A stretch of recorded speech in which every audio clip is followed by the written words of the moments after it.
हम सब जानते हैं कि भारत का जो संविधान है, उस संविधान के माध्यम से ही आज इस देश में अगर हम बात करते हैं कि बहन की राखी, बेटी की पायल, प्रियतमा की मुस्कान और माता का सिंदूर अगर सुरक्षित है तो वह भारतीय संविधान के माध्यम से ही सुरक्षित है। तो इस संविधान दिवस के उपलक्ष्य में हम सब यहाँ एकत्रित हुए हैं और मैं आशा करता हूं, पूरी उम्मीद रखता हूं कि आप इस कार्यक्रम के माध्यम से लाभान्वित होंगे, हर्षित होंगे, उल्लासित होंगे और कुछ ना कुछ ज्ञानवर्धन के रूप में अवश्य प्राप्त करेंगे। साथियों, हमारे बीच चंडीगढ़ की आन, चंडीगढ़ की बान और चंडीगढ़ की शान माननीय सत्यपाल जी जैन जुड़ चुके हैं। हमें गर्व है इस बात पे कि माननीय सत्यपाल जी जैन हमारी विश्वविद्यालय की सबसे बड़ी पंचायत के 11वीं बार, लगातार 11वीं बार सदस्य हाल ही में नियुक्त हुए हैं। मैं अनुरोध करूंगा मैडम डॉक्टर तमन्ना जी से कि आज के हमारे मुख्य अतिथि हमारे बीच जुड़ गए हैं। कार्यक्रम को आगे बढ़ाने के लिए मैं अनुरोध करता हूं डॉक्टर तमन्ना से। Thank you, Dr. Bharat. Namaskar. On behalf of Punjab University Girls Hostel 4, Boys Hostel 4 and Center for Systems Biology Bioinformatics, Punjab University, I extend a cordial welcome to all of you for the Constitution Day celebrations through our webcast. Samvidhan Divas is celebrated in India on 26th November to mark the day when the Constitution was adopted by the Constituent Assembly in 1949. Our Constitution is one of the longest handwritten documents in the world and was bequeathed upon us by the tireless efforts of Baba Sahib Ambedkar and others. In the word of Baba Sahib, the Constitution is not merely for lawyers, it is a vehicle of life and its spirit is always the spirit of age.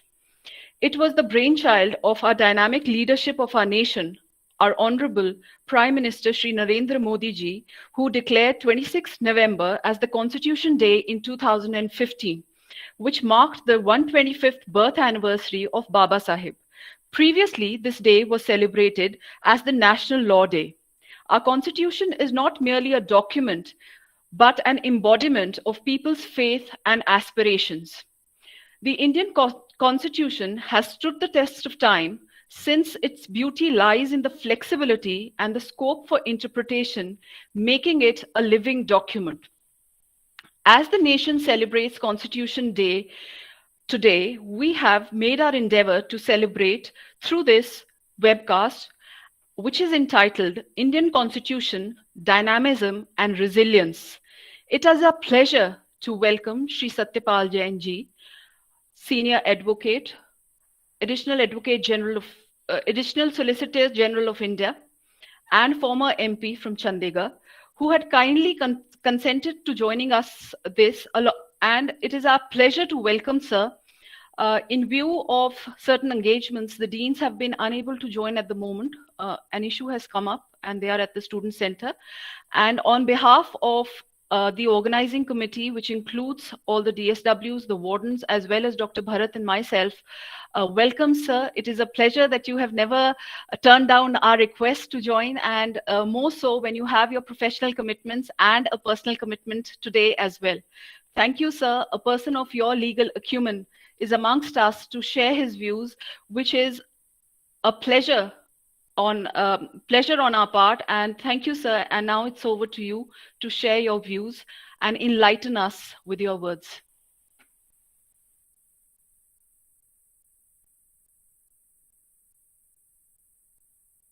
Sir, आपका mic on नहीं है. I am really very grateful to all the members of the organizing committee of this function, especially Dr. Tamanna Sehrawat and Dr. Bharat and all other colleagues, जिन्होंने आज इस बहुत महत्वपूर्ण विषय पर मुझे भी अपने बीच में शामिल होने का और अपनी बात कहने का मौका दिया है। बहुत अच्छा लगा कि देश के प्रधानमंत्री ने हमारे संविधान की जिस दिन अडॉप्ट हुआ था उसको वो दिन कॉन्स्टिट्यूशन डे के तौर पर मनाने का निर्णय किया। और आज ये हालत है कि इस समय सारे देश में सुबह से पार्लियामेंट में, कल, आज, कहीं भी दुनिया भर में जहां भारत के लोग बैठे हैं, वो चाहे कॉलेज में है, स्कूल में है, किसी और देश में है, सभी लोग आज ये कॉन्स्टिट्यूशन डे मना रहे हैं।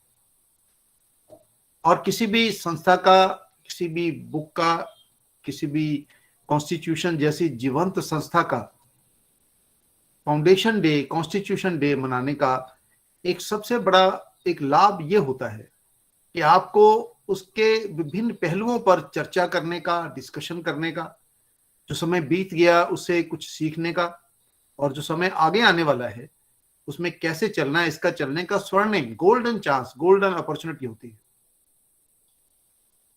भारत का संविधान बनाने वालों ने दुनिया भर के संविधानों का अध्ययन किया और सब में से best out of the all the constitution जो जो जहां जहां से मिला उसको अडॉप्ट करके हिंदुस्तान का कॉन्स्टिट्यूशन बनाया। मैंने पॉलिटिकल साइंस में जब अपनी पोस्ट ग्रेजुएशन की तो अमेरिका का, इंग्लैंड का, भारत का, रशिया, चाइना, बहुत देशों के संविधानों को पढ़ने का मौका मिला। और मैं अपने दावे के साथ कह सकता हूं, जितनी थोड़ी बहुत मेरी नॉलेज है, तो शायद भारत का संविधान सबसे सशक्त, सबसे जीवंत, सबसे महत्वपूर्ण और सबसे लंबे समय तक सरवाइव करने वाला संविधान है। और इसकी ब्यूटी यह है कि ये ठीक है कि इसके बाद कोई लगभग 100 से भी ज्यादा संशोधन हो चुके हैं, लेकिन इस संविधान में कोई भी ऐसा फील्ड नहीं है जिसको बिना टच किए छोड़ा। Centre state powers, with in the state powers, with in the centre powers, separation of powers, taxation, local bodies, panchayat समिति, जिला परिषद, कोई भी गवर्नेंस का सिस्टम ऐसा नहीं है जो भारत के संविधान ने जिसका प्रावधान ना किया। और मैं समझता हूं कि हमारा जो, क्योंकि बेसिकली इसमें पॉलिटिकल साइंस और लॉ के टीचर्स हैं, जो कुछ दो तीन महत्वपूर्ण चीजें हैं जो मैं महसूस करता हूं, जो इसके जीवंत होने का, लिविंग ऑर्गन होने का जो सबूत है, वो दो तीन छोटी छोटी बातें कहने के बाद मैं अपनी बात समाप्त करूंगा ताकि आप लोग चर्चा में भाग ले सके। Fundamental rights. किसी ने पूछा कि लोकतंत्र में और तानाशाही में क्या अंतर होता है? लोकतंत्र, डेमोक्रेसी में और डिक्टेटरशिप में बेसिक डिफरेंस क्या होता है? बेसिक डिफरेंस ये होता है कि जहां डिक्टेटरशिप में डिक्टेटर डिटरमिन करता है कि आपने क्या करना है और क्या नहीं करना है। अगर डिक्टेटर चाहे तो आपको घर में बैठना तो आप घर में बैठेंगे, डिक्टेटर चाहेगा आपको बोलना तो बोल सकेंगे, डिक्टेटर आपको इजाजत देगा कोर्ट में जाने की तो जा सकेंगे, अदरवाइज नहीं जा सकेंगे। और डेमोक्रेसी में होता है कि आपका राइट है। हमारा कॉन्स्टिट्यूशन जो हमारे फंडामेंटल राइट देता है, आप तो लॉ के स्टूडेंट्स हैं, हाई कोर्ट, सुप्रीम कोर्ट, और उनको एनफोर्स करने की भी पावर देता है, उनको असर्ट करने की पावर देता है। ये अपने आप में एक बहुत महत्वपूर्ण चीज है। आप जितने भी महत्वपूर्ण केस पढ़ें कोर्ट्स में, हाई कोर्ट में, सुप्रीम कोर्ट में, चाहे वो केशवानंद भारती का केस था, चाहे वो एनजेईसी का केस था, एक से एक बढ़कर केस फंडामेंटल राइट्स पर एनफोर्स करने का, फंडामेंटल राइट्स देना हर सिटीजन को, उनको इंश्योर करना और उनको एनफोर्सिएबल करना। ये नहीं है कि आपको फंडामेंटल राइट मिला हुआ है लेकिन आप उसको लागू नहीं कर सकते, उसको एनफोर्स नहीं कर सकते, तो उसको कोर्ट्स के थ्रू से एनफोर्स करना, सुप्रीम कोर्ट को, हाई कोर्ट को अनलिमिटेड पावर देना। रिमेंबर 226, 32, 227, 32 हिंदुस्तान के कॉन्स्टिट्यूशन के ऐसे आर्टिकल्स हैं, 136, जो कोर्ट्स को पूरी पावर्स देते हैं कि वो इन फंडामेंटल राइट्स को एनफोर्स करने के लिए, जस्टिस करने के लिए किसी भी सीमा तक जा सकते हैं। और ओवर द इयर्स कोर्ट्स ने इसको अपहोल्ड किया है। किसी भी सरकार को, वो कोई भी आई हो, किसी पार्टी की आई हो, किसी तरह की सरकार हो, किसी सरकार को इस पर इन्फ्रिंज करने का अवसर कोर्ट्स ने नहीं दिया। मैं एक छोटी सी उदाहरण बहुत बार दहा करता हूं। सेपरेशन ऑफ पावर में सुप्रीम कोर्ट और जुडिशरी की जो सेपरेशन ऑफ पावर्स की कल्पना सुप्रीम कोर्ट के फ्रेमर्स ने की और जो जुडिशरी को पावर्स दी, उसकी दो एग्जांपल्स मैं हमेशा देता हूं। जो शायद दुनिया में कहीं आपको नहीं मिलेंगी, किसी संविधान में, किसी कंट्री में शायद नहीं मिलेंगी। Number 1, national judicial appointment commission. ये हिंदुस्तान की पार्लियामेंट ने यूनानिमसली पास किया था। आमतौर पर हमारी पार्लियामेंट में कोई भी बिल यूनानिमसली पास नहीं होता है, हर बात पे झगड़ा हंगामा, कई बार तो होता ही नहीं है। वो कहते हैं पास हो गया, वो कहते हैं नहीं हुआ, खूब झगड़ा होता है, कुर्सियां टूटती हैं, भागते हैं, ये करते हैं, वो करते हैं। National judicial appointment commission Lok Sabha और राज्यसभा, यानी 543 एमपी लोकसभा के, लगभग 280 के करीब राज्यसभा के, ये सब मिलाकर 800 के करीब एमपी थे जिन्होंने सर्वसम्मति से ये बिल पास किया। कभी हिंदुस्तान के इतिहास में बहुत कम होता है सर्वसम्मति से बिल पास हो। और जब ये सुप्रीम कोर्ट में गया, 5 जज, रिमेंबर 880-90 एमपी का पास किया हुआ बिल, केवल 5 जजों में से 4 एक तरफ और 1 दूसरी तरफ, इन 4 जजों ने जुडिशरी की जो संवैधानिक पावर्स उनको दी गई हैं, उन पावर्स के अंतर्गत पार्लियामेंट का पास किया हुआ यूनानिमस एक्ट भी रद्द किया। ये मैं समझता हूं कि हिंदुस्तान के कॉन्स्टिट्यूशन की जो चेक्स एंड बैलेंसेस है, जो डिवीजन ऑफ पावर्स है, उसकी शायद बेस्ट एग्जांपल होगी। कहीं नहीं मिलता। पाकिस्तान में तो कोई जज अगर पार्लियामेंट का तो क्या, उनकी जो जैसी पार्लियामेंट है, मैं उस पर आज कमेंट नहीं करना चाहता, कोई अगर सरकार के खिलाफ भी फैसला दे दे तो कोई आवश्यक नहीं होता है कि कुछ दिनों के बाद वो जज रहेगा, वो कोर्ट में बैठेगा या जेल में बैठेगा, गॉड नोस, ये उसको भी मालूम नहीं होता है। तो मैं आपको जो उदाहरण दे रहा हूं, सबसे बड़ी उदाहरण जो हमारे सारे, और उस निर्णय को सारे पार्लियामेंट ने माना, सारे हिंदुस्तान की पॉलिटिकल पार्टीज ने कहा कि नहीं, हम उसके आगे झुकते हैं। और दूसरी उदाहरण, श्रीमती इंदिरा गांधी जो हिंदुस्तान की प्राइम मिनिस्टर होती थी, 71 में उनका इलेक्शन हुआ, इलाहाबाद से वो जीती, उनके खिलाफ इलेक्शन पिटीशन हुई। एक सिंगल जज, इलाहाबाद हाई कोर्ट का सिंगल जज ने देश की प्रधानमंत्री की जो चुनाव था लोकसभा में, उस इलेक्शन को सेट असाइड किया और कहा कि आपका चुनाव कानून के विरुद्ध है। उसके मेरिट्स और डिमेरिट्स में मैं नहीं जाना चाहता। बाद में पार्लियामेंट ने लॉ को अमेंड किया और अमेंड करने के बाद उसको, कानून को ही चेंज किया गया, वो एक दूसरा पहलू है उसका। लेकिन जो मैं बात आपसे कहना चाह रहा हूं कि शायद दुनिया के इतिहास में जुडिशरी की पावर की, इतनी पावर की और इंडिपेंडेंस की कोई दूसरी उदाहरण नहीं होगी कि सिटिंग प्राइम मिनिस्टर का इलेक्शन एक हाई कोर्ट का जज सेट असाइड कर सकता है, और किया उन्होंने। बाकी मैं और जजमेंट्स में नहीं जाना चाहता, बहुत सारी हैं जहां सरकार के फैसले कहीं नल किए हों, सेट असाइड किए हों। पार्लियामेंट, 3 हमारे विंग बने, मैंने जुडिशरी की बताई, पार्लियामेंट की बात। पार्लियामेंट के अंदर, इस मुल्क में अंदर सरकारें एक एक वोट से भी गिरी हैं, सरकारों ने सर्वाइव भी किया है। वो मेरी सरकार गिरी थी, मैं उस समय एमपी था, मुझे उसका दुख है। लेकिन जो मैं उदाहरण आपको दे रहा हूं, the power of the legislature, it could throw out a government even by 1 vote, and the amendments that were made in the Constitution of India by people who were in power during emergency, the same parliament, the legislature ultimately nullified those amendments also. The powers, utilization of the power by the legislature, कहीं कहीं deviation हो जाती है, लेकिन जो हिंदुस्तान की legislature है उसको भी जो पावर्स दी गई हैं, उस पावर्स को इस्तेमाल करते हुए लेजिस्लेचर्स ने अपने फंक्शन परफॉर्म किए। एग्जीक्यूटिव, आपके 50 डिफरेंसेस होंगे, लेकिन इस मुल्क में जब भी क्राइसिस आया, मुल्क की एग्जीक्यूटिव ने अपने फर्ज के निभाने में कोई कमी नहीं छोड़ी।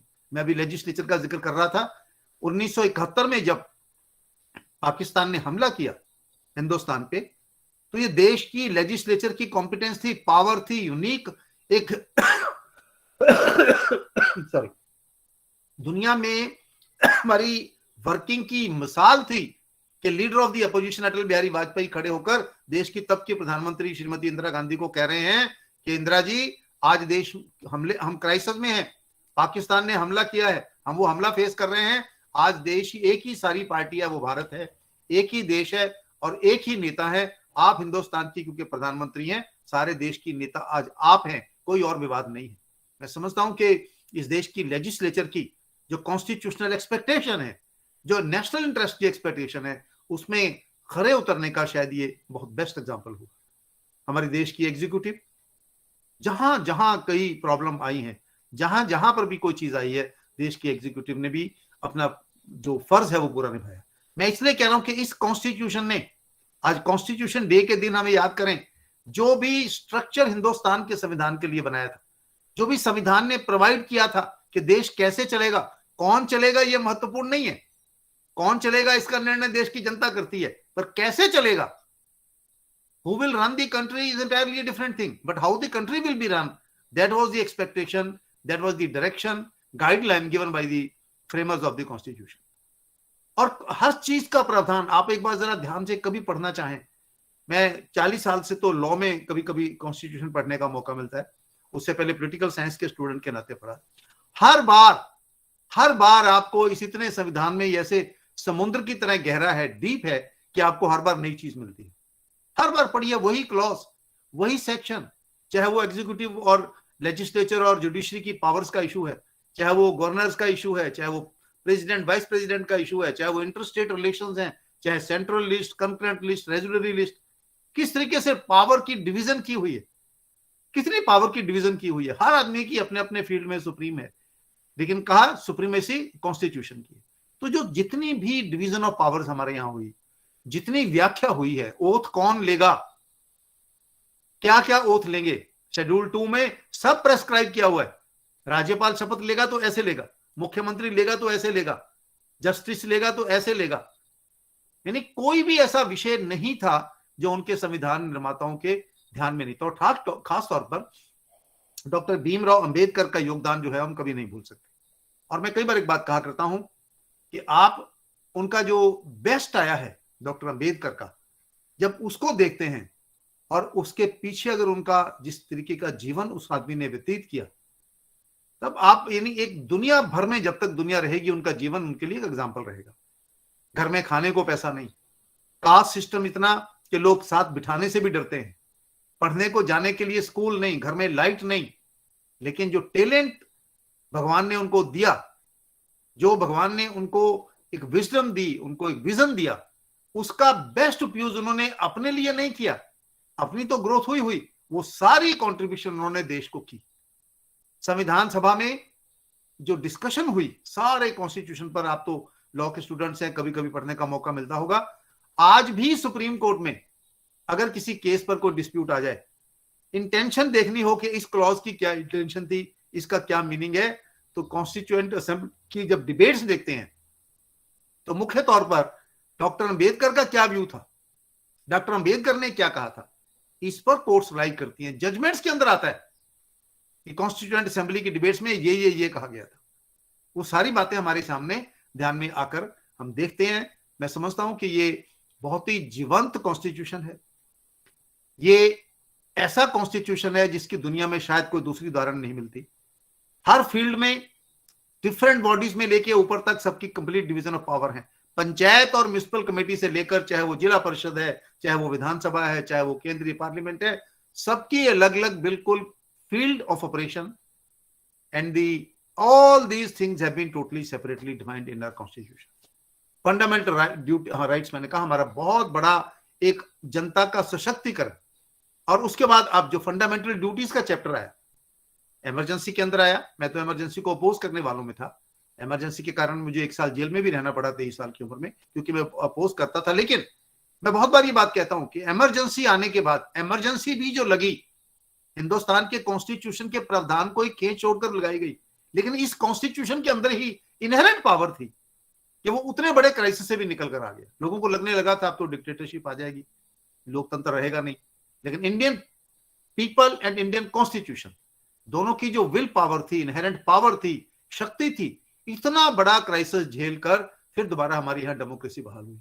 और आर्टिकल 51A मैं समझता हूं कि जो हमारे कॉन्स्टिट्यूशन की एक दो बहुत महत्वपूर्ण आज के दौर में रेलेवेंट चीज है, वो आर्टिकल 51 है, the fundamental duties of a citizen of India. अभी तमन्ना जी ने अपने हॉस्टल में उनकी, और शायद बाकी हॉस्टलों में भी उनकी प्ले कार्ड्स बहुत लिखकर लगे हैं। मैं समझता हूं कि fundamental duties of a citizen, this is the now basic principle underlying the working of all of us, that constitution aspects from me, from you, from everybody. And I have been saying at a number of places in my lectures and all that, don't teach others. We are in the habit of doing, you should do this thing, you should do this thing. you should do like that, you should not go there, you should always go there, don't do it. The fundamental duties, 11 fundamental duties, are such duties which only you expect yourself to follow. Constitution imposes a duty on you. Look here, these are your duties, you have to follow it. And there is a famous saying, wherever there is a right, there is a duty also. You have a right to speak, but your duty is to speak something which doesn't hurt the others. You have a right to move, but don't move in a way which hurts the right of moving of other also. But now these fundamental duties are very, very important. I think is one of the very important basic feature of the Constitution of India. And one of the duties which at least I have been noticing, talking about this duty is duty number 11, which is to strive for achieving excellence in all walks of life. That is the fundamental duty of every citizen today, mine also, yours also. If you are a peon, try to be the best peon in the world. If you are a teacher, try to be the best teacher in the world. If you are a politician, try to be the best politician. If you are a farmer, try to be the best farmer in the country. If you are a housewife, be the best housewife. So this is I think, a new chapter added during emergency to the Indian Constitution, makes it more vibrant, makes it a more living document, makes it more operational, and above all, it's a lubrication. It's a lubrication to the system, so that one doesn't talk always of his rights only. He talks of the duties also. And in case I'm of the view that these fundamental duties should also become enforceable, like the fundamental rights. Because unless they become enforceable, you can't expect everybody to follow those fundamental duties because of the system that we are having, political system and the other system in the country. I think that system, we need to that. And the last point which I will conclude, the Indian Constitution recognized 2 official languages. It did not define any national language, as you and we know it very well. They are the official languages, English and Hindi. Good. This was perhaps the right and one of the best solutions that they found at that time. I now personally feel time has come when the Indian Constitution should recognize the role of Indian other regional languages also. And attempt should be made, provision should be made in the Constitution to encourage your mother tongue. A 6-year student coming from a small town, small village, you don't expect him to learn A for apple, B for bat and all that. Let him learn, let him get knowledge and education in his own mother tongue. Because if you convey yourself in your own mother tongue, you convey it more conveniently, effectively, assertively. And I think this may not be possible in any other language. Therefore, time has come when we should have our own language, Hindi as the national language.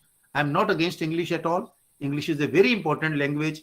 It has contributed a lot in the development of the country and the world. You can't, perhaps in the modern world, live without the English language. But as a matter of pride, we have to encourage all the Indian languages and make Hindi as the national language of India, not only the official language, and encourage all the education at the lower level, even at the higher level in the mother tongue. Japan has done it, China has done it, many other countries have done it. And I'll conclude, I've taken perhaps a little more time, that Indian Constitution is one of the best constitution in the world. It's a dynamic organization, institution. It's a living institution. It is an institution which is source of inspiration for the entire country. Parties may fight with one another on different issues, but nobody fights over the constitution. Nobody says, no, we don't accept this constitution. Rather, when you go to Jammu Kashmir, Northeast, Punjab, Tamil Nadu, anywhere there is any agitation or any problem, everybody says, no, please fight within the constitution. Please come within the constitution. Please raise your issues within the ambit of the constitution. I think that is the beauty of the constitution. Let's hope and pray that our Indian democracy live till eternity. Our constitution lives till eternity. We may or may not live till eternity, but this institution should remain forever. Grow. Sometimes people say there have been 100 changes. I said that is one of the proofs that it is a living organ, dynamic organ. Because when you think, then you apply your mind. If you don't think, then you can't apply, you go in a stereotype manner. This is the proof of living organ of the Constitution of India. I am thankful to all of you for inviting me to join this debate. Thank you very much. Thank you very much. Thank you, sir, for taking time out and joining us and enlightening us with your words. Now I request our Secretary to Vice Chancellor, Professor Devinder Singh, to formally thank our esteemed speaker, Shri Satyapal Jain ji, for taking time out to join us this evening. Devinder, sir.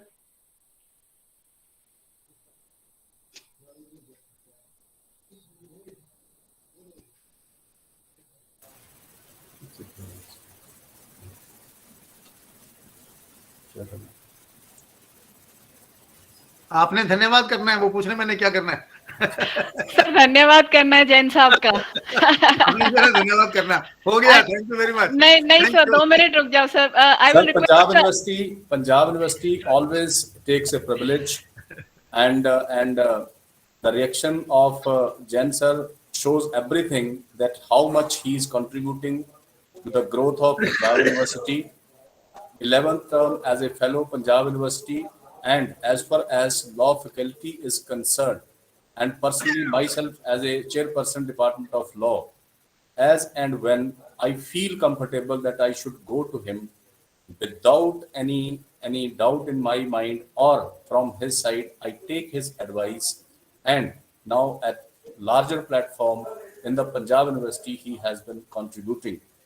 As far as the working and functioning of the Constitution is concerned, Shri Satyapal Jain ji has lived the Constitution basically. When the worst time in the Constitution history has come in the name of emergency, he fought that emergency, and as he said, that Constitution has inherent strength to come out of that as well. Sir आज आप आए और इतनी बड़ी gathering को आपने address किया, constitution के अपने एक्सपीरियंसेस बताए और कॉन्स्टिट्यूशन को आगे क्या शेप लेनी चाहिए। भारत के आप अटॉर्नी जनरल हैं और उस तरह जो आपकी सेवाएं भारत इसको कॉन्स्टिट्यूशन के लिए मिल रही हैं, इससे कॉन्स्टिट्यूशन जिस दिशा में चल रहा है और जल्दी उस दिशा में चलेगा। इन्हीं शब्दों के साथ मैं आपका बहुत बहुत आभारी हूँ सर। धन्यवाद madam. Thank you, sir. Mr. Sanjay Anand has raised his hand. Sir, do you have a question? Yeah. Good afternoon, Jain sir. Good afternoon. My sincere thanks also for your wonderful, you can say, explanation about our constitution. And at the end, you were talking about we should have our national language as well as the regional languages should also be, you can say, acknowledged and you can say recognized by the various states.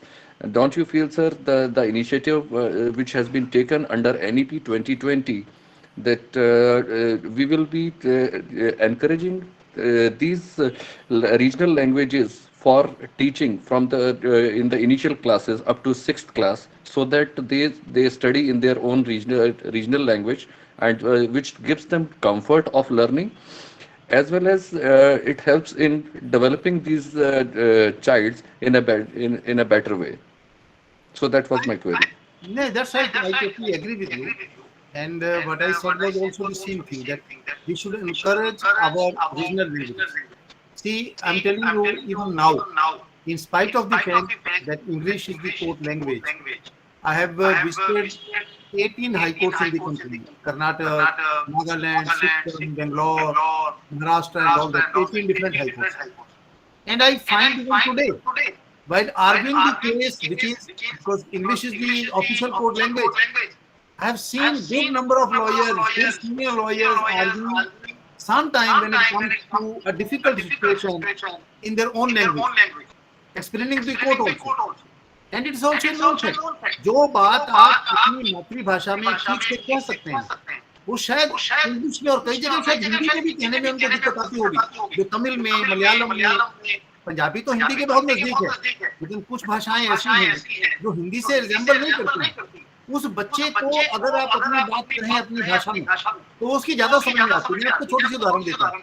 Punjab Haryana high court में justice मैं नाम भूल गया उनका, बहुत पुरानी बात है, ये 84-85 Mr. Anand, could you please switch off your mic?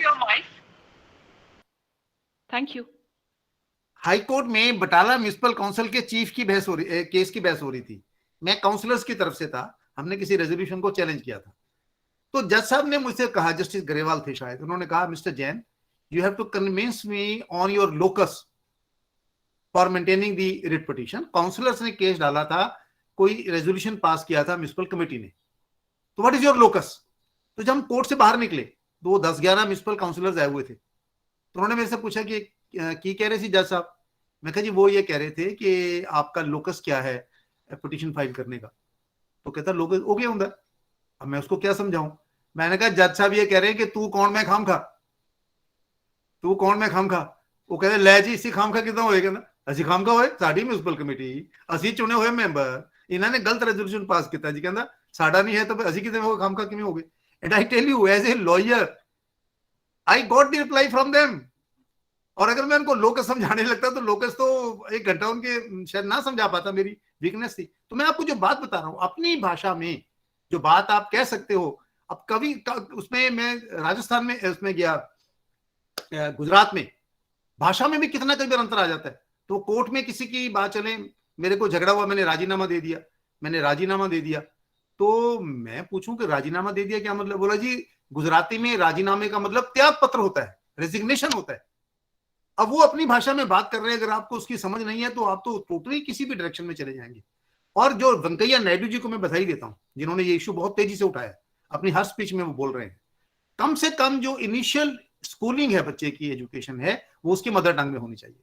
देखिए कैसे पट करके बच्चा भागता है और कैसे वो नॉलेज करता नहीं। तो रोज घर में आके, मैं अंग्रेजी की हालत मैं कमेंट नहीं कर रहा, मैं परसों मलोट कॉलेज में एक फंक्शन में गया हुआ था मंडे को, वहां से लौटा तो बात चल पड़ी इंग्लिश की। तो टीचर ने कहा जी कि हमको तो इंग्लिश पढ़ाते समय इतनी दिक्कत आती है, हम लिखते नो तो बोलते कौन से वाला नो सर, कनो वाला नो कि दूसरे वाला नो। I am not commenting on anybody, I am saying it's because of the language which is foreign. Justice P C की कोर्ट में चौधरी जो अपने भाई हरद्वारी लाल केस आर्ग्यू कर रहे थे, तो बोलते बोलते उन्होंने कोई बात कही, कोई शब्द का उच्चारण किया, तो जस्टिस पीसी जैन का अपना स्वभाव था, उन्होंने कहा no mister Hardwari Lal, this is not the correct pronunciation, it's like this. तो हरद्वारी लाल ने अपनी like a typical Haryanvi intellectual and Jat, उसने अपनी फाइल बंद कर दी। वो कहता my lord don't say whether you are right और आई एम रॉन्ग। कहता it is neither your lord's mother tongue nor is mine mother tongue, it is the mother tongue of people who are sitting abroad, so let us not discuss whether you are right और I M right. तो मैं जो 2-3 उदाहरण मैंने आपको इसलिए दी कि I totally agree with you. Time has come when the Constitution should recognize the role of Indian languages and specific provision should be made to encourage them. Let elementary education should be in the mother tongue, and Hindi, I think time has come now to recognize it as the official national language. Thank you. Thank you, sir. Now I request Dr. Bharat to take over for the session wherein we will have a panel discussion and he'll be introducing the various panelists. Thank you, Jain Saab, for joining us.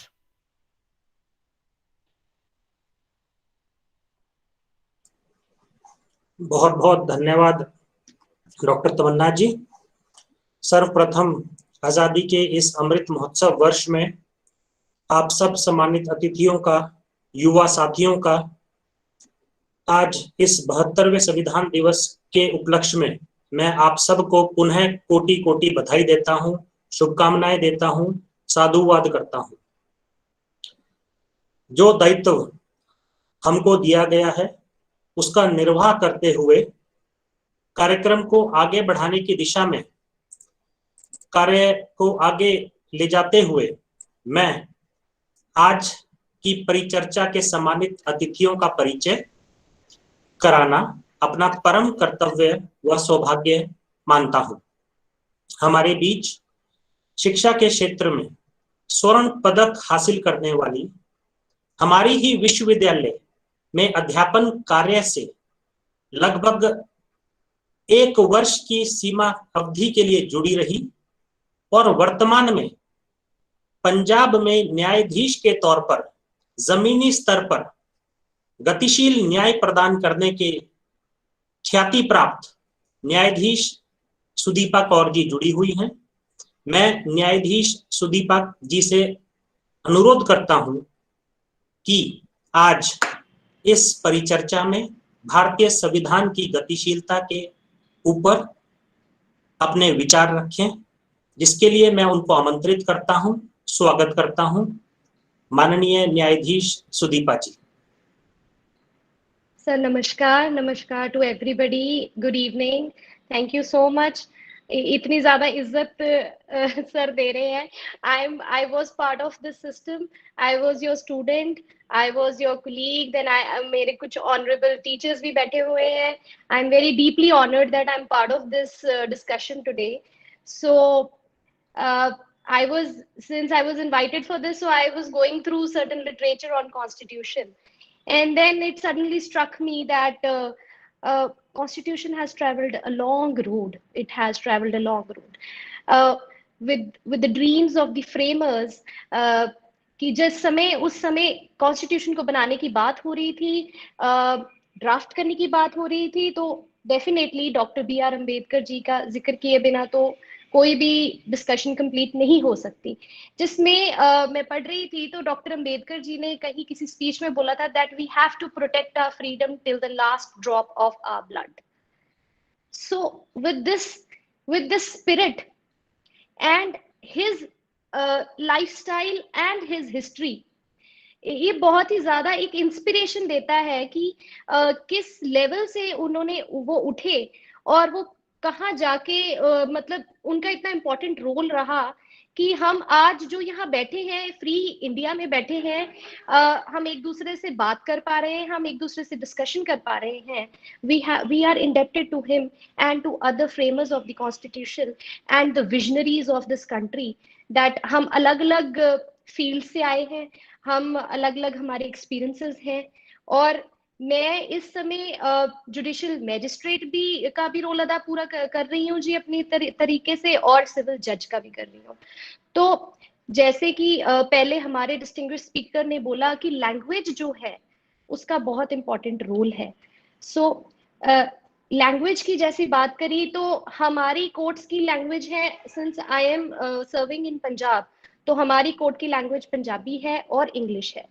तो जब हम statements record करते हैं और जो litigants हमारे पास अलग अलग स्फीयर्स ऑफ लाइफ से आते हैं, तो अगर लैंग्वेज जो है, मान लीजिए कि आज मैं कम्युनिकेट करना चाहूँ सिर्फ इंग्लिश में, लिटिगेंट है उसको मेरी समझ नहीं लगेगी, मुझे लिटिगेंट की समझ नहीं लगेगी। So it is a mode of communication what I feel, and I also feel that a lot need to be done in this aspect as well. However, courts at the lower level are working good, क्योंकि वहां पे जो भी हो रहा है वो उसी लैंग्वेज में हो रहा है जो लिटिगेंट्स समझ पाते हैं, जिसको हम कम्युनिकेट कर सकते हैं।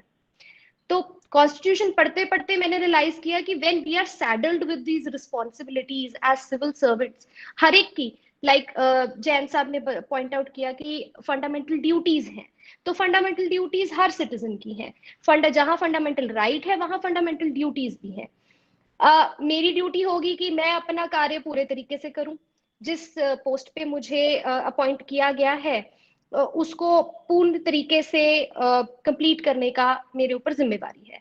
So being at the magisterial level, what I feel is that we are the first guardian and protector of the rights of the citizens. तो जब हम क्रिमिनल साइड पे देखें तो अगर मैजिस्ट्रेट कॉन्शियस नहीं है अपने काम को लेके, तो हर तरीके से राइट्स जो है लिटिगेंट्स के और एक्यूज्ड के बहुत लेवल पे इन्फ्रिंज होते हैं। जब तक अब 6 साल हो गए सर्विस में, तो मुझको सर्विस करते करते ये रियलाइज हुआ कि हमारे सिस्टम में पुलिस रिफॉर्म्स की बहुत ज्यादा जरूरत है। जैसे ही जो FIR दर्ज करने की जो पावर दी गई है एक स्टेशन हाउस ऑफिसर को, जिस समय दी गई थी उस समय के एनवायरनमेंट कुछ था, उस समय की नीड्स कुछ थी, आज की नीड्स टोटली चेंज हो चुकी हैं। देखिए मेरे पास समय बड़ा लिमिटेड है, 10 से 15 मिनट का टाइम मुझे ग्रांट किया गया। अगर इसके ऊपर हम डिस्कशन करने बैठे तो it will take a long time. What I feel is that what I personally feel that our constitution is a living document. It is a living document, no doubt about it.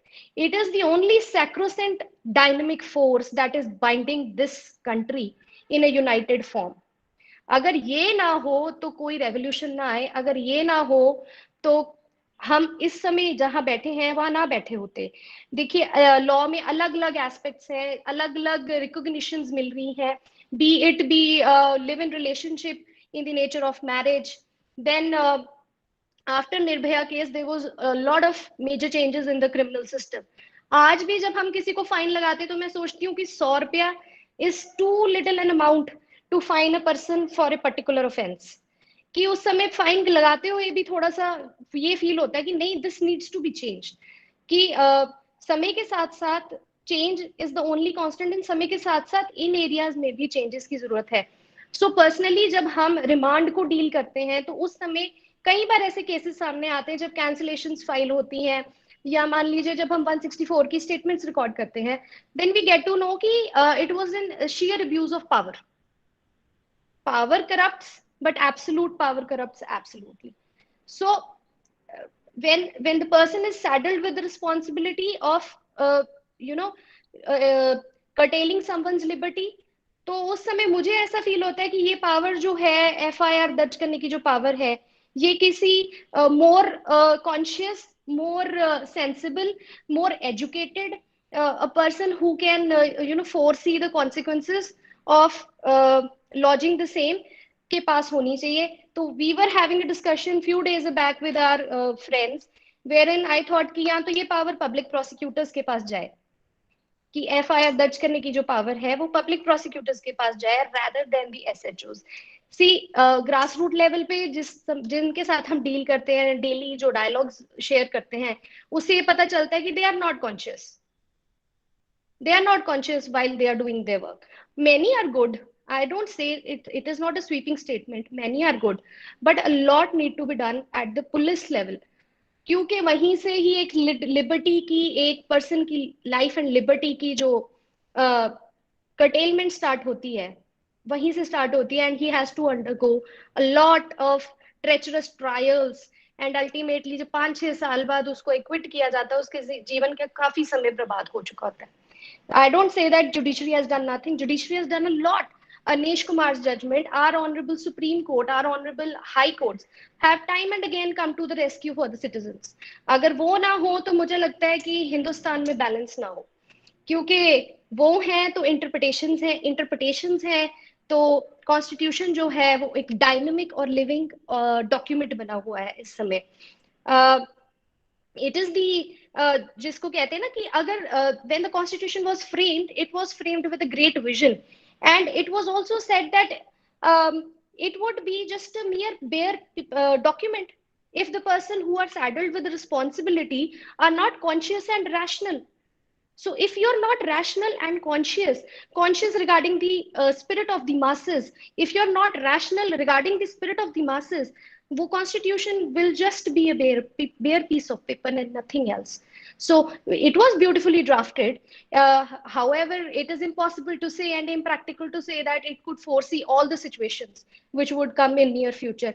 But dynamic था, उसमें changes के प्रावधान थे, amendments की provision थी, तो हमारा जो कॉन्स्टिट्यूशन है ओवर द इयर्स आज हम जहां खड़े हैं वहां तक पहुंचा है. और आई वुड से कि Indian judiciary, executive and legislature have played their roles, but what I personally feel is Indian judiciary has played a major role in protecting the rights.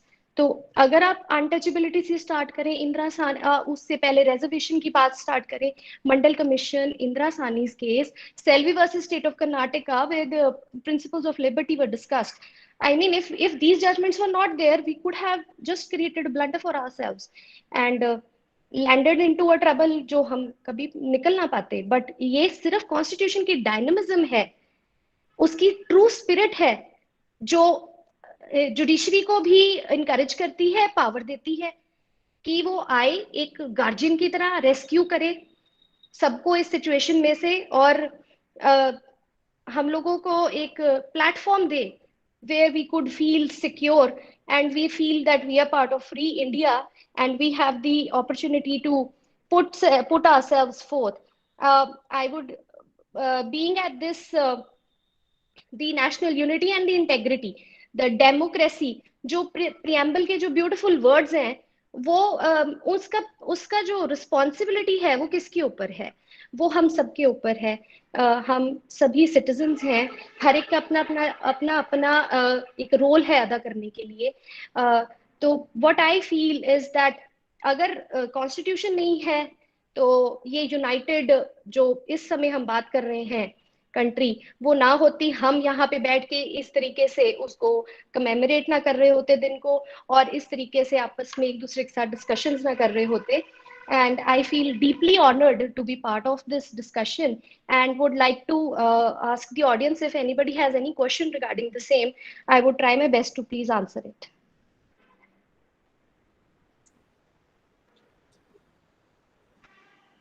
बहुत बहुत धन्यवाद न्यायाधीश महोदय. Thank you, sir. Thank you so much. धन्यवाद आपका. हमको लगता है कि हम प्रश्नोत्तर का जो सिलसिला है वो एक बार पूरी अपनी परिचर्चा को चलाते हैं, उसके बाद फिर अंत में हम सबसे प्रश्न आमंत्रित कर लेंगे. आपने बहुत ही सहज भाव से परंतु अपने प्रभावशाली तरीके से अपने विचार रखे, और जिस प्रकार से हमारे मुख्य अतिथि ने बात कही थी, मुख्य वक्ता ने अपना वक्तव्य दिया था कि preamble is the key, and we conclude that way that we the people of India, we are the king, because we have made this constitution and we have given this constitution to ourselves. और इसी श्रृंखला में हमको भारत रत्न राष्ट्र कवि अटल की कुछ पंक्तियां ध्यान आती हैं. हार नहीं मानूंगा, रार नहीं ठानूंगा, काल के कपाल पे लिखता हूँ मिटाता हूँ, गीत नया गाता हूँ, गीत नया गाता हूँ. साथियों, कार्यक्रम को आगे बढ़ाते हुए आज मेरा ये सौभाग्य है कि हमारे बीच हमारे ही विश्वविद्यालय पंजाब विश्वविद्यालय की एक और स्वर्ण पदक विजेता डॉक्टर शालिनी के रूप में हमारे बीच उपस्थित हैं. डॉक्टर शालिनी जी ने 2 विषयों में स्नातकोत्तर की उपाधि प्राप्त की है. कानून के साथ साथ मानव अधिकार के विषय में उन्होंने गोल्ड मेडल स्वर्ण पदक प्राप्त किया है, और गत लगभग 2 दशकों से आप पंजाब एंड हरियाणा हाईकोर्ट में अपनी कानूनी सलाहकार के रूप में सलाह देते हुए बहुत ही संजीदे मामलों को सहजता के साथ न्याय दिलाने में अपना योगदान दे रहे हैं. आपने हरियाणा सरकार में संरक्षण अधिकारी के रूप में महिला एवं बाल विकास मंत्रालय में कार्य करते हुए अपनी अनूठी छाप भी छोड़ी है. महोदय, आपका इस परिचर्चा में स्वागत है. माननीय doctor Shalini Sharma ji. Thank you very much sir. Good evening everybody. नमस्कार, और मुझे अपने साथ जोड़ने के लिए आपका बहुत बहुत शुक्रिया. So I will be speaking on child rights under the Indian constitution. So child and childhood across the world is construed as a golden age, which is synonymous with freedom, joy, dreams. And I personally feel that childhood is the best period of a person's life, because it is the time when one is free from all sort of responsibilities, obligations, and also the harsh realities of the world. So every child has specific needs, privileges, and rights. When we talk about needs are those tangible and intangible things which we wish for to live. Some of the needs are basic needs. जो basic needs हैं, when these basic needs are translated into a legal framework, they become a right. And talking about privileges जो है, privilege है वो एक need ही है एक तरीके से. Privilege is a need, but it is beyond right and beyond the they are legally valid, but the privileges is legally valid, but they are beyond basic need and the right.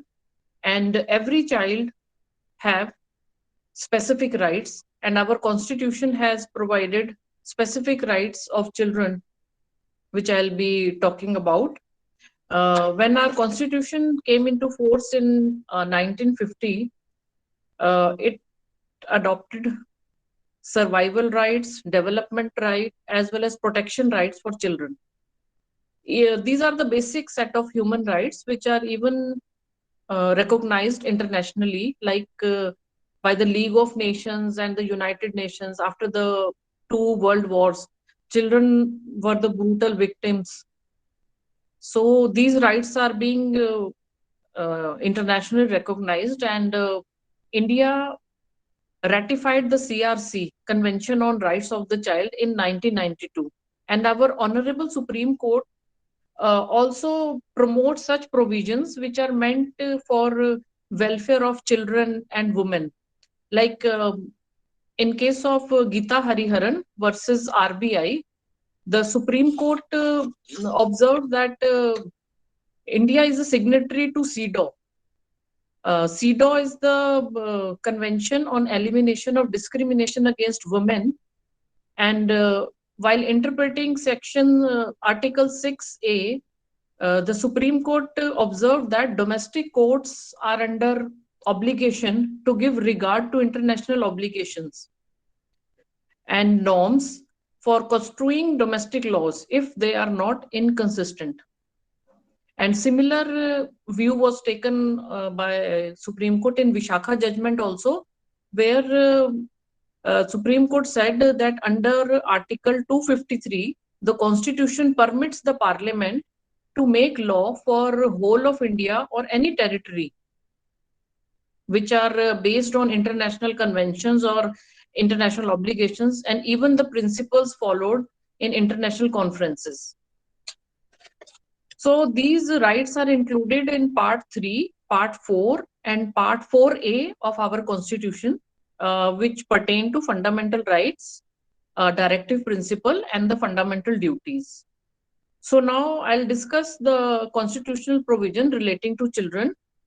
First of all, a question arises why a child is accorded a special status in the Constitution, and the answer is very simple and straight, because children are the vulnerable section of our society, and they need protection and care, because they can be abused easily.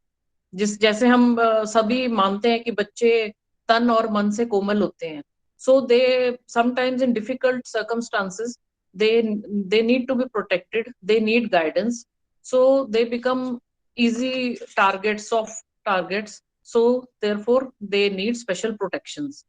So the constitutional guarantee includes Article 21A, right to free and compulsory education to all children, specifically from age group of 6 to 14 years. This education became a fundamental right by the 86th Amendment Act. Then we have Article 24, right to be protected from hazardous employment till age of 14 years. Article 39F, right to equal opportunities and facilities to develop in a healthy manner and in conditions of freedom and dignity, and guaranteed protection of childhood and youth against exploitation and also against moral and material abandonment. Then all of us know about right to free legal aid, that is under Article 39A. Now Article 45, it says about right to early childhood care and education to all children until they complete age of 6 years. This has been substituted by the new Article 21A. Then regarding fundamental duties, under Article 51A, Part K, it provides that every parent or a guardian to provide education opportunities to his child or the ward, as the case may be, aging between 6 to 14 years. Now, these are the child-specific related rights under the Constitution, but there are also other rights which a child have at an equal level as other citizens of India. And जो सबसे पहले आएगी, that is the right to equality under Article 14, then right to discrimination under Article 15, फिर right against untouchability 17, Then freedom of speech and expression, 19. Then Article 21, it says it's an important one, right to life and personal liberty. Then right to be protected from any incidents of trafficking and bonded labor, Article 23. And Article 29, protection of rights of minorities. This includes right to conserve one's own language, culture, and script. And in this, I would like to mention Article 350. अभी जैसे mother tongue वाली बात हो रही थी, तो Article 350 further fulfills this right. It provides for instructions to be given in mother tongue at primary stage. Then right to weaker sections to be protected from social injustice and all forms of exploitation. This is Article 46.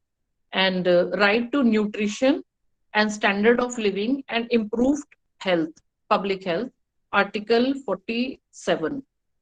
So child protection laws in India, they are framed in line with the constitutional provisions only. We have around more than 200 child-related statutes. They are contained in the Indian Penal Code, CRPC, and the Evidence Act. And we have very specific legislations also related to children in India, like the Child Pledging of Labor Act, then prevention and prohibition of child labor, then prohibition and prevention in child marriage. Then we have the POCSO Act, ITPA, and the Juvenile Justice Act, and the Right of Children to Free and Compulsory Education Act of 2009. In this, the Supreme Court in April 2012 have directed every school to admit 25% of EWS section of society students with 25% of quota, and the NCPCR has been designated as the main agency to monitor the provisions of the RTE Act. But as we know, India में बहुत दिमाग अलग-अलग दिमाग के लोग हैं. So this provision was very much misused. People made false income certificates, and they misused this quota, EWS quota policy by making, and this happened in whole of India, including Chandigarh and Delhi, etc. So, in my opinion, it is a time when we should reform the RTE Act. Though RTE is a laudable piece of social engineering, but still, when we take a whole picture, the whole Indian scenario on education, we see thousands of students, they are still sitting on floors and studying with walls cracked and roofs giving direct heaven view. Children are crossing rivers to attend schools. So some more provisions should be added.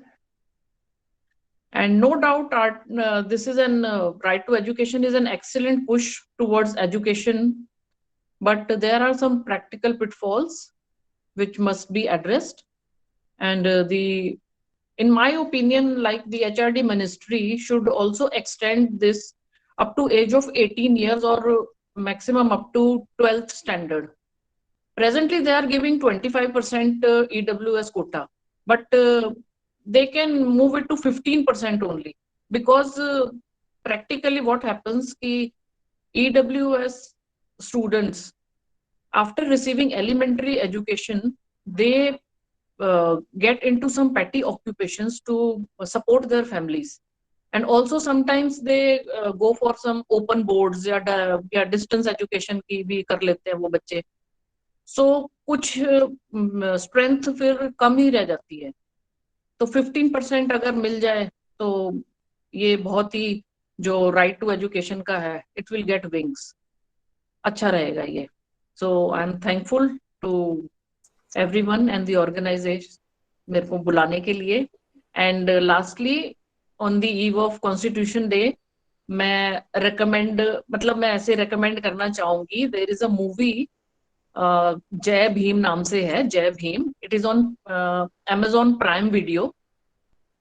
इस movie में habeas corpus writ को दिखाया गया है कि कैसे Constitution is such a powerful instrument and it comes as a savior of human rights of tribal people.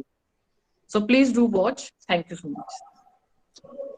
बहुत बहुत धन्यवाद मैडम. आपने संवैधानिक प्रावधानों को बहुत बखूबी तरीके से बताया और हमको सुझाव भी दिए कि हेबियस कॉर्पस को अच्छी तरह से समझना है तो हमें जय भीम को देखना चाहिए और जय भीम के साथ जय भारत भी होना चाहिए.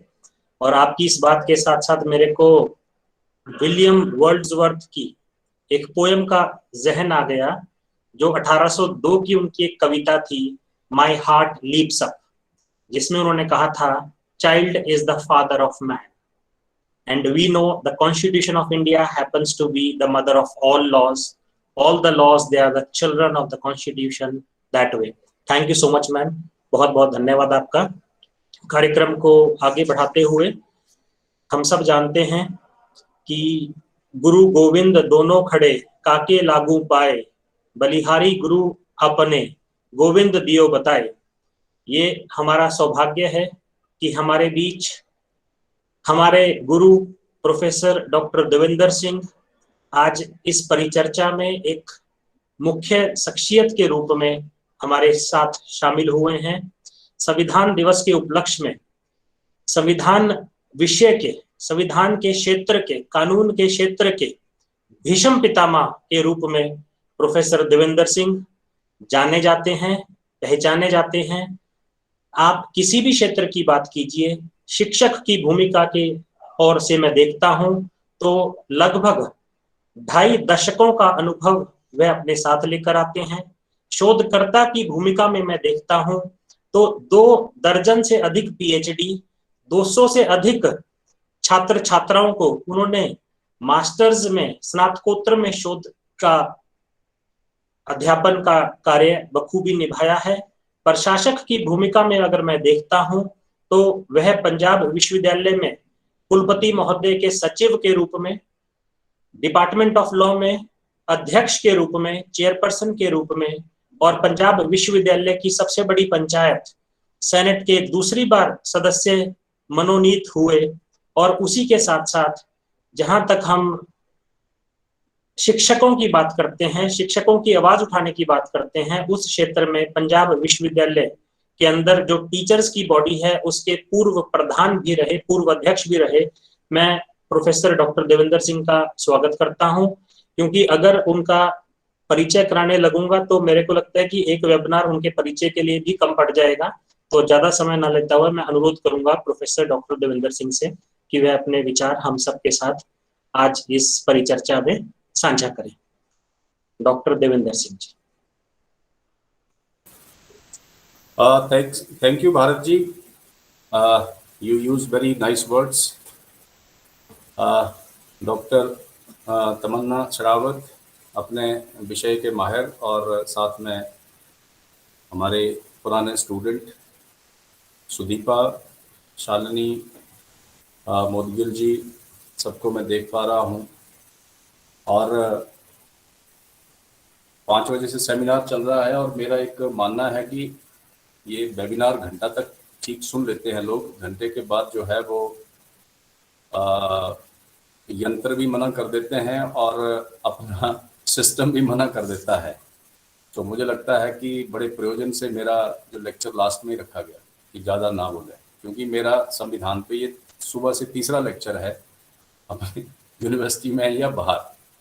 सो डॉक्टर तमन्ना और डॉक्टर भारत समझते हैं कि मेरी व्यस्तता है, लेकिन फिर भी अगर बुलाया है तो मुझे अपनी संविधानिक जिम्मेवारियों का पालन भी करना है कि 25 साल से अगर संविधान पढ़ रहा हूँ और पढ़ा रहा हूँ. सामने देख रहा हूँ कि सारे लोग लॉ से नहीं हैं. मैं एक बार HRDC सेंटर में हिसार में लेक्चर दे रहा था, वो भी टीचर दूसरे सब्जेक्ट के थे, साइंस के भी थे। तो मैंने जो लेक्चर दिया वो थोड़ा लॉ उसमें ज़्यादा डाल दिया होगा, तो उनको समझ नहीं आया। तो बाद में HRDC सेंटर में एक प्रथा होती है कि सवाल पूछ सकते हैं और इंटरेक्शन कर सकते हैं। तो सवाल पूछ सकते हैं, इंटरेक्शन कर सकते हैं। तो उसके लिए किसी ने एक सवाल मेरे से पूछा कि भारत के सबसे अच्छे चीफ जस्टिस कौन हुए। समझ आ रहा था कि टाइम पास के लिए सवाल पूछा है, लेकिन वो चर्चा इतनी रोचक और इतनी लंबी चली कि उसमें लेक्चर मैं भी भूल गया और उनको भी नहीं रहा। पर वो मुझे सवाल अभी भी याद आता है, और मैं लगता है कि फिर उसके बाद लंच करना मुश्किल हो गया कि नहीं सर आप बाद दोपहर का भी कर दीजिए लेक्चर। सो सवाल ये था कि चीफ जस्टिस कौन अच्छे हैं। मुझे एकदम डॉक्टर भीमराव अंबेडकर साहब की बात याद आई। जैसे ही उन्होंने संविधान का काम कंप्लीट किया तो उन्होंने कहा कि जो हमने करना था वो कर दिया, क्योंकि वो ड्राफ्ट्समैन थे, आर्किटेक्ट थे कॉन्स्टिट्यूशन के। तो उन्होंने कहा कि हमने जो बनाना था संविधान वो बना लिया, अगर ये अच्छे लोगों के पास जाएगा तो ये सक्सेसफुल संविधान होगा, और अगर ये कुछ ऐसे हाथों में चला जाएगा तो अच्छा संविधान भी गिर जाएगा। उनके कहने का भाव ये था कि people who will make this constitution working, संविधान के पन्ने काम नहीं कर सकते, संविधान की किताब काम नहीं कर सकती, बिल्डिंग जो बनी है पार्लियामेंट की उसका मटेरियल नहीं काम कर सकता। ये main and women of substance जो उस संविधान को चलाएंगे, जो उन इंस्टीट्यूशंस को चलाएंगे, तो उनमें डिपेंड करता है। तो इस बैकग्राउंड में मैंने उस सवाल का जवाब दिया, और मैंने कहा कि बहुत सारे चीफ जस्टिस हैं, लेकिन मुझे एक चीफ जस्टिस जो मुझे पढ़ने के बाद सारा पता लगा, तो मुझे वो चीफ जस्टिस, मैं उनकी आपको बात बताता हूं कि जस्टिस हंसराज खन्ना जी ने 1977 में भारत के चीफ जस्टिस बनना था। गुरदासपुर थे, सेशन जज थे, हाई कोर्ट के जज बने, सुप्रीम कोर्ट के जज थे, और जस्टिस AN रे के बाद उन्होंने चीफ जस्टिस बनना था। देश में इमरजेंसी लगी हुई थी, और इमरजेंसी जो लगी थी तो उसमें संविधान के प्रावधानों के अंतर्गत लगी थी, और उसमें एक प्रोविजन ये भी है कि किसी के कोई फंडामेंटल राइट्स वायलेट होते हैं तो वो इमरजेंसी जब खत्म हो जाएगी उसके बाद कोर्ट जाएगा, उसके दौरान नहीं जाएगा। लेकिन इमरजेंसी जो हम पढ़ते हैं पॉलिटिकली या कॉन्स्टिट्यूशनली या लीगली, तो उस वक्त लोगों को अकारण ही जेल में डालना शुरू किया। 11 हाई कोर्ट उस वक्त होते थे, 9 हाई कोर्ट्स ने कहा कि ये कोई इमरजेंसी की तो कोई बात ही नहीं है, कोई आदमी ऐसे ही बात कर रहा है, people are just criticising the government, इसमें कोई नेशनल सिक्योरिटी का सवाल नहीं आता। अगर नेशनल सिक्योरिटी की बात नहीं आता तो ये उनको हैबियस कॉर्पस इशू कर देनी चाहिए, उनको रिलीज कर देना चाहिए। 11 में से हाई कोर्ट ने ये ऑर्डर करना शुरू कर दिए। भारत के चीफ जस्टिस AN रे, जिनको 1973 में भारत का चीफ जस्टिस बनाया गया था, 3 जजों का सुपरसीड करके, उन्होंने कहा कि हाई कोर्ट कोई नहीं सुनेंगे इस मामले पे जब तक सुप्रीम कोर्ट इस पे कोई अपना अंतिम निर्णय ना दे। संवैधानिक पीठ सुप्रीम कोर्ट के जजों की बनी जस्टिस AN रे की अध्यक्षता में। उसमें एक मेंबर हंसराज खन्ना जी भी थे, क्योंकि वो दूसरे नंबर के जज थे। तो हफ्ते बहस चली, बहस सुनते रहे, और जस्टिस हंसराज खन्ना जी ने जो अपना मेमोयर बाद में लिखा, अपने जो ऑटोबायोग्राफी लिखी, नाइदर रोजेस नॉर थॉर्न्स, उस पे कुछ पेजेस उस पे लिखे कि मैं हैरान था कि कोई आदमी वकीलों से सवाल ही नहीं पूछता था जो उस केस को डिफेंड कर रहे थे, दूसरी साइड के वकीलों को सब सरब करते थे। मैं सुनता रहा, हफ्ते तक सुनता रहा, और तब तक सारे बेंच को ही पता लग गया कि क्या होने वाला है, और सबको पता लग गया कि मैं एग्री नहीं करता सरकार के व्यू से, मुझे डाइसेंटिंग जजमेंट देनी है। Justice Hansraj Khanna supreme court के जज थे, तो उन्होंने कहा कि मेरे बहुत सारे दोस्त भी हैं, दोस्त थे उनके, इतनी ऊंची पदवी पे आदमी होता है और सेशन जज से वहां तक पहुंचे हैं तो बहुत सारे दोस्त भी होते हैं। तो सबने कहा कि आप सरकार के खिलाफ, 1977 इमरजेंसी का टाइम था, कि आप क्यों जजमेंट लिखना चाहते हैं? इसका मतलब तो सीधा सीधा ये है कि आप भारत के चीफ जस्टिस नहीं बनेंगे। और अगर जो चीफ जस्टिस A.N. रे साहब ने जजमेंट लिखी है उस पर आप साइन कर दो। अगर उस पर आप साइन कर देते थे वो आप भारत के चीफ जस्टिस आप बनेंगे। और जो 3 अंग सरकार के होते हैं, लेजिस्लेचर, एग्जीक्यूटिव और जुडिशरी, आप जुडिशरी के हेड बन जाएंगे। Then you are in a better position to take on the government, क्योंकि आप इंडिपेंडेंट हैं। तो कहा, मैंने सोचा, मैं हरिद्वार चला गया, 2-3 दिन वहां रहा और लोगों की सलाह बहुत अच्छी थी, मेरे दोस्त बहुत अच्छे थे, टाइम टेस्टेड दोस्त थे। उन्होंने मुझे सलाह दी और उन्होंने आधी लाइन की चीज लिखी, मैं क्या, जो मैं अपने सारे स्टूडेंट्स को बताता हूं और आप लोगों से भी शेयर कर रहा हूं कि ये कोई कानून की बात नहीं है, सब लोग समझते हैं। और डॉक्टर भीमराव अंबेडकर की बात को उन्होंने सच किया। उन्होंने लिखा है कि I could not convince my self. मैं भारत का चीफ जस्टिस बनने के लिए जो मेरा एक एक्यूमेन है, मेरी एक जजशिप है, मेरी एक स्कॉलरशिप है, मेरी एक मेरिट है, जो डाइसेंट लिखना चाहता हूं मैं, कि आप लोगों को कितना भी आपातकाल आ जाए उनको उनके बोलने के अधिकार के लिए जेल में नहीं डाल सकते। ये मैंने जजमेंट लिख के रखी है और लोग मुझे कहते, मेरे दोस्त मुझे कहते हैं, अच्छी सलाह दे रहे हैं, वो भी अच्छे दोस्त हैं। I could not convince my self. और हरिद्वार की हर की पौड़ी पर बैठ के मैंने वो जजमेंट साइन कर दी और मुझे उस वक्त पता लग गया कि मैं भारत का चीफ जस्टिस नहीं बनूंगा। 1 फरवरी अगले साल जब ये घोषणा होती है तो यही घोषणा हुई कि justice Hansraj Khanna has been superseded as a chief justice of India, now he can not become the chief justice of India. मुझे पता था, लोगों को हैरानी हुई, लोग रोए, मेरे घर आए, लेकिन मुझे पता था कि जो मैंने किया है, जो डाइसेंटिंग जजमेंट उन्होंने हैबियस कॉर्पस केस में लिखी थी इमरजेंसी के दौरान, उसके बाद वो जजमेंट उनकी डाइसेंटिंग मतलब जो मेजॉरिटी की जजमेंट थी उससे हट के जजमेंट है, वो जजमेंट जो है वो मेन रूल बन जाती है। सारे उस जजमेंट को फॉलो करने लगते हैं और जो ब्रदर जजेस उस बेंच में बैठे थे वो भी भारत के चीफ जस्टिस बने। बाद में बड़े बड़े लोग थे उसमें, बड़े नाम थे जिनका हम उदाहरण देते हैं। तो 2010 तक सबकी मुझे लगता है कि ओबिचुरी लिखी गई। तो वो उनका एक पैरा होता था और बाकी के 4 पैरे जो थे वो जस्टिस हंसराज खन्ना जी के होते थे, कि उन्होंने, वो उस बेंच में जज थे, लेकिन जस्टिस हंसराज खन्ना जी ने ये जजमेंट दी थी। अपने जीवन काल में जो ब्रदर जजेस थे उन्हें सबने माफी मांगी कि हम सरकार से डर गए, सरकार के साथ जजमेंट हमने लिख दी, लेकिन we could not side at that time with the upright man who was justice Hansraj Khanna. तो मैं उस वक्त वहां पे वही जवाब दिया कि वो नहीं बने, पर मुझे लगता है सबसे अच्छे वही थे। वो नहीं बन पाए लेकिन वो सबसे अच्छे वही थे। बड़ी छोटी सी किताब है उनकी, नाइदर रोजेस नॉर थॉर्न्स। वो कहते हैं बाद में मैं लॉ मिनिस्टर भी बना।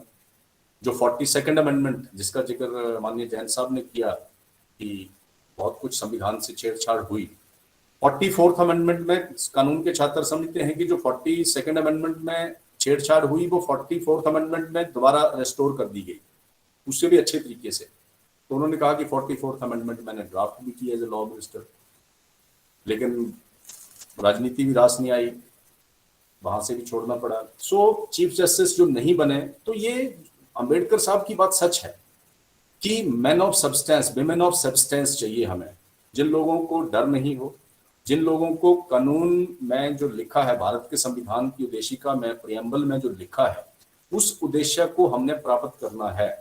जो ऐसे ऑब्सेस्ड लोग हैं वही आगे इंस्टीट्यूशंस बनाएंगे, वही संविधान चलाएंगे और वही राइट्स की और ड्यूटीज की पहले और राइट्स की बाद में बात करेंगे।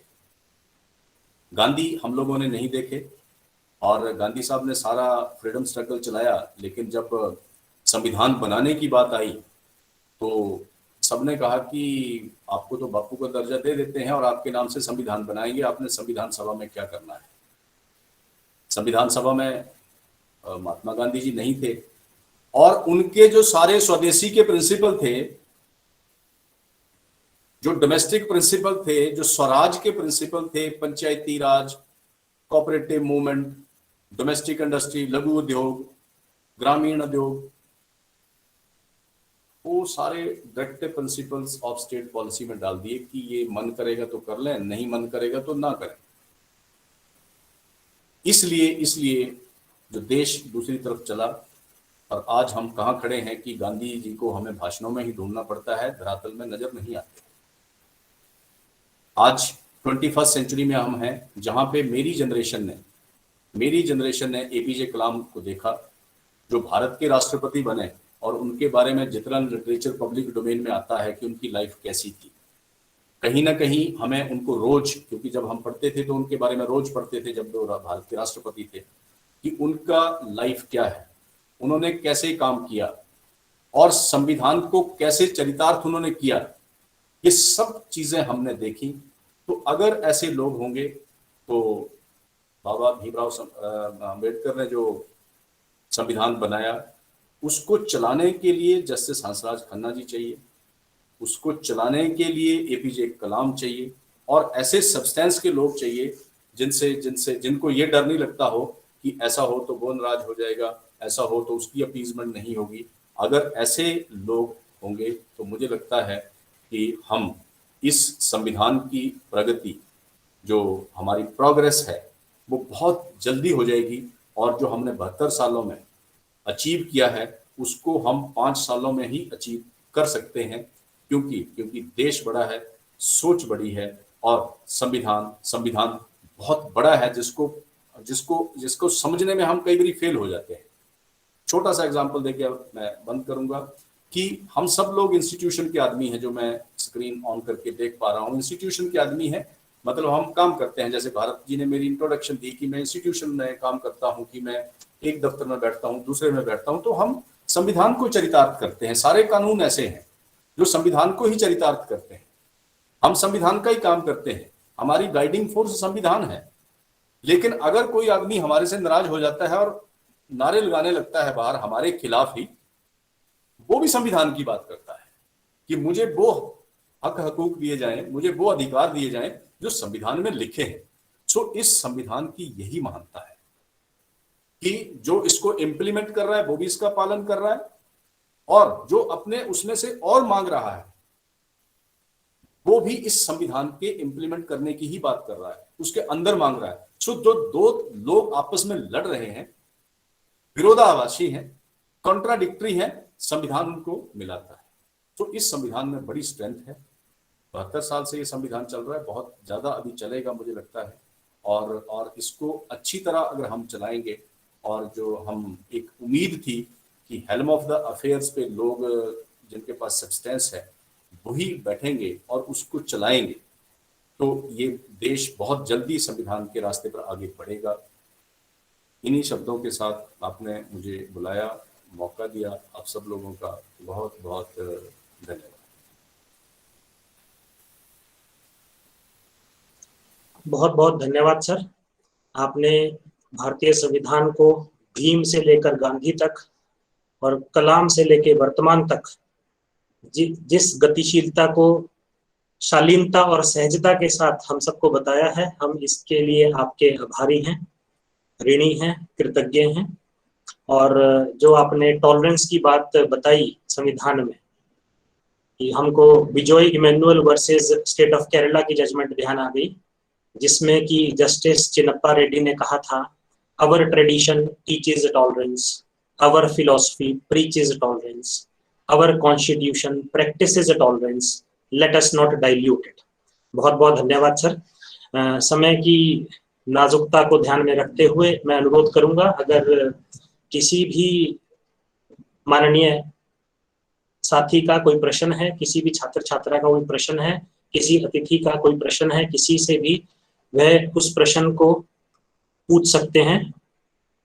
समय के अभाव को ध्यान में रखते हुए हम 2 प्रश्नों के लिए समय रखेंगे। Good evening, everyone. Good evening, ji Suraj. You introduce yourself, then you can pose the question. Sir, I am Suraj of PURC Ludhiana, BLLB student of second year. My question is from Ma'am Sudeepa. Ma'am, how difficult is to become a judge and to be a judge? Good evening, Mr. Suraj. I hope you're doing good. The question is a little philosophical and personal also. How to become a judge? We all know that there is a process of getting selected in the state services, and for that you need to go through the entire process.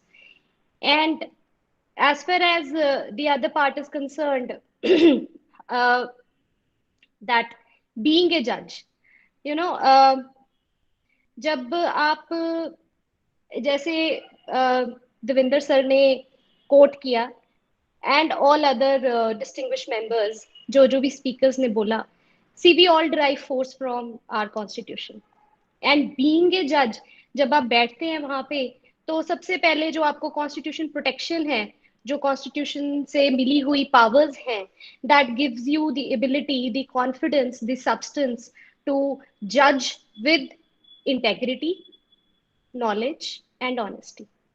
These are the three pillars which need to be part of your character if you want to judge someone. See, if I come late to the court, I am no one to say कि मेरे employees late क्यों आए, या जो मेरे साथ के the members of the staff, why they are late.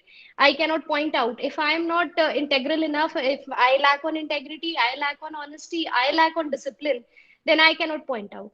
And what I feel is that all the members who are bestowed with this duty to judge someone are given the divine duty. It is a divine function, very noble profession that we are saddled with the responsibility.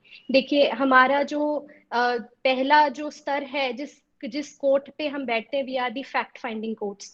तो हमारा काम जो है वो बहुत बहुत ज्यादा responsible बन जाता है. पावर जो है वो है, but it has to be exercised rationally. See, आपकी एक जजमेंट या एक कोई कुछ समय के लिए किसी ना किसी की लिबर्टी को कर्टेल करेगी, किसी ना किसी के राइट्स को इफेक्ट करेगी. सो भगवान का नाम लेते हुए और कॉन्स्टिट्यूशन के ऊपर पूरा पूरा जो कहते हैं डिपेंडेंस रखते हुए, and with all the knowledge we try to जज the facts and nothing else. What I feel is that you need to be faithful, you need to have faith in God, and also faith in your profession, and be very professional to your duties while you are discharging them. Because आप उस समय ये नहीं सोच सकते कि how powerful I am. It's not that. It is that the person who is standing before you sees you that उसका जिंदगी आपके हाथ में है, चाहे किसी भी छोटे ऑफेंस के लिए भी हो, चाहे बड़े ऑफेंस के लिए हो, वो है तो उसके राइट किसी ना किसी लेवल पे कर्टेल करेगा या इफेक्ट करेगा. तो जो मुझे लगता है वो जज की सबसे बड़ी क्वालिटी तो जो है वो है नॉलेज, पेशेंस एंड इंटेग्रिटी. देखिए, जो आपके सामने खड़ा है, अगर उसको आप पे विश्वास है, तो आप चाहे उसको कन्विक्ट भी कर दोगे, वो तो भी चुपचाप चला जाएगा कोर्ट से. आप कन्विक्ट भी कर दोगे अगर आपकी इंटेग्रिटी पे कोई डाउट नहीं है. तो अगर आपकी इंटेग्रिटी पे डाउट है, आप एक्विट भी करोगे तो भी उसमें कोई ना कोई उसको फिशीनेस लगेगी. सो I personally feel that I hope that I have answered your question to your satisfaction. Thank you, ma'am. Thank you so much. Thank you so much. Now moving ahead to the next and the last question, we have one hand raised by Shaniki. Ji Shaniki.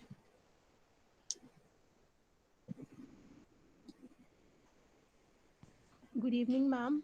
Good evening, everyone. Happy Constitution Day. So my question is again to ma'am only. So if suppose, let's assume it's up to you only, ma'am. If there are two parties and two advocates come to you, and you know that both are lying in front of you, so what role does the judge play? So because basically I am in last year and I have seen personally the judge used to say that it's their duty, they are given minor time because they have to pass their report to the higher judge. So what does the Hello. hello ma'am. Good evening. What's your good name? Shanky. Yeah, hi, good Yeah, evening, hi, good Shanky. evening, Can Shanky. Can you mute your mic, mute please? your mic, please? Yes, ma'am. Thank you, Shanky, for putting this question. So I would quote our former Chief Justice who said on his retirement day that it is the judge who is on trial and not the parties, because parties, they know the fact, parties, they know the truth. It is the judge who has to decide that what is right and what is wrong. As far as the time period is concerned, definitely we have to decide the litigation or the case in a set frame period, but justice should be delivered. It should not be denied. Even if the case is old and it needs to be adjudicated or the trial needs to go on, it should be given its sufficient time. देखिए कई बार ये नहीं है कि हमने जल्दी pronounce करना है के चक्कर में जितना भी मटेरियल आया है उसी के बेसिस पे हम जजमेंट दे दें. If the parties are standing next to us and saying कि हमने कुछ और भी एविडेंस लाना है, कुछ और भी करना है. देखिए डायलेक्ट्री टैक्टिस हर सिस्टम में होते हैं. देयर आर एप्लीकेशंस उसी में. व्हाट आई फील पर्सनली कि वहां पे जो प्रिजाइडिंग ऑफिसर है उनका एक्यूमेंट डिपेंड करता है. अगर कोई एप्लीकेशन आ रही है जो उसी दिन डिस्पोज ऑफ हो सकती है तो हम उसी दिन उसको डिस्पोज ऑफ करने की कोशिश करते हैं ताकि ट्रायल जो है वो डायलेट ना हो. लिटिगेंट्स को देखिए हर टाइप के लिटिगेंट्स होते हैं, कुछ जिनको बड़ी नॉलेज भी होती है, कुछ बेचारों को कुछ नहीं पता होता. तो जैसे जैसे उनके वकील उनको गाइड करते हैं वो वैसे वैसे चलते हैं. सी एडवोकेट्स आर द वर्दी members of the system and they are officers of the court, and I won't say that all of them practice that, but however some do and some are really good, but we have to strike a balance while deciding the litigation and also deciding it in a given frame of time.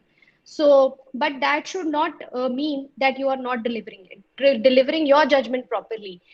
See, if something needs to be done, it should be given sufficient time. It is what I practice in my court, so I won't comment on how other officers are practicing or how other officers they hold their court. ये मैं सिर्फ अपने personal experience से आपको अपनी court के बारे में बता सकती हूँ. I hope that I have answered your question. Thank you so much, Sudeepa. Friends, we know we have to put a full stop. We are already late. It was planned for 1 hour and it is already 1.5 hours. So cutting short, I request Madam Dr. Tamanna Sherawat to kindly propose a formal vote of thanks. Dr. Tamanna, please. Thank you, Dr. Bharat. It is my pleasure to propose the vote of thanks. First and foremost, I would like to thank our worthy Vice Chancellor, Professor Rajkumar Ji, who has constantly encouraged us to organize webinars and online interactive sessions as part of the new normal. I owe special gratitude to Shri Satyapal Jain Ji, who, in spite of his professional and personal commitments, accepted to grace today's occasion as our distinguished speaker. A big thank you to our panelists, and more so our teacher, Professor Davinder Singh, Chairperson, Department of Laws and SVC Punjab University, along with Ms. Sudeepa, JMIC, and Dr. Shalini Sharma, both of who are alumni of our university. I thank our DSWs, Professor Tomar, Professor Meena, and Professor Ashok for their able guidance and encouragement. As mentioned by Jain Saab, placards of fundamental duties have been installed in all the hostels of Punjab University to create awareness that we have duties towards our nation while enjoying the rights. My heartfelt thanks to all those who took time out to join us this evening from the campus as well as other places. Last but not the least, I thank Dr. Bharat, my co-convener of today's event, for his continued support. I would like to end on the note that the onus lies on us to understand and reflect and value the cornerstone of our democracy, that is our Constitution. Thank you all once again for joining us. Jai Hind.